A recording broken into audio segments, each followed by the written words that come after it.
the better half of your family is your wife, Evelys. She's fantastic. Yeah. She's gone through some pretty significant trials in her life and thrived through them. Yeah. Can you walk me through quickly? Yeah. The power that your wife brings to this world? Yeah. Well, back in 2008, she was diagnosed with fourth stage colon cancer. She was 37 at the time. So we kind of had this moment where her father, many years before, at that same age of 37, there you go, was diagnosed. This is her with her dad when she was little. He was diagnosed with cancer at the age of 37 and was dead at 39. Yeah. So here she is. She's a young mom. We had been married, 12, 13 years. And she was diagnosed with a pretty serious cancer condition. And we decided during that time, we were trying to look at the treatments and, how could we beat this? We didn't want her to have the same outcome that her father had had. And we decided to go kind of an unconventional route. She had 2 surgeries, but then she went this unconventional route where we did some complementary therapies. Mistletoe, we completely redid her nutrition, our nutrition as a family. We realized that food has a direct impact on your overall health and longevity. It has a direct impact on your ability to handle cancer. Very few people in the cancer world seem to recognize the impact of nutrition. But then we did all kinds of other things, all kinds of different integrative care treatments. And, so now here we are, 15, 16 years, been cancer-free. She had a second bout, actually, about a little over a year ago, which is not uncommon, actually, with the aggressive form of genetic cancer that she has, but caught it very early, had a surgical intervention, and she's perfectly fine. So 16 years. But out of that, the cool thing was, we do this thing called One Word. Every year we focus on one word for the year. We wrote a book about it called One Word That Will Change Your Life.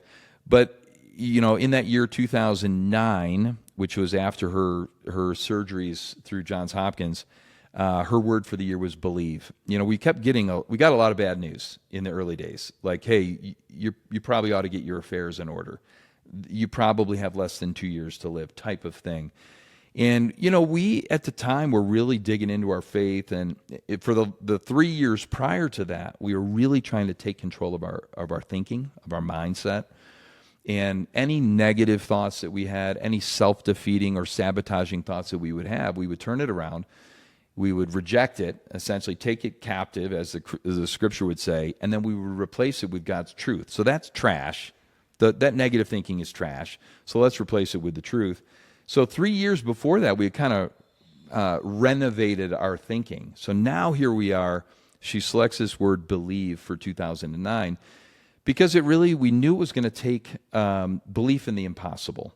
That God could do the impossible. We knew that it doesn't always end this way for people, but we trusted that God, no matter how it turned out, He was capable of healing her. So we experienced that healing.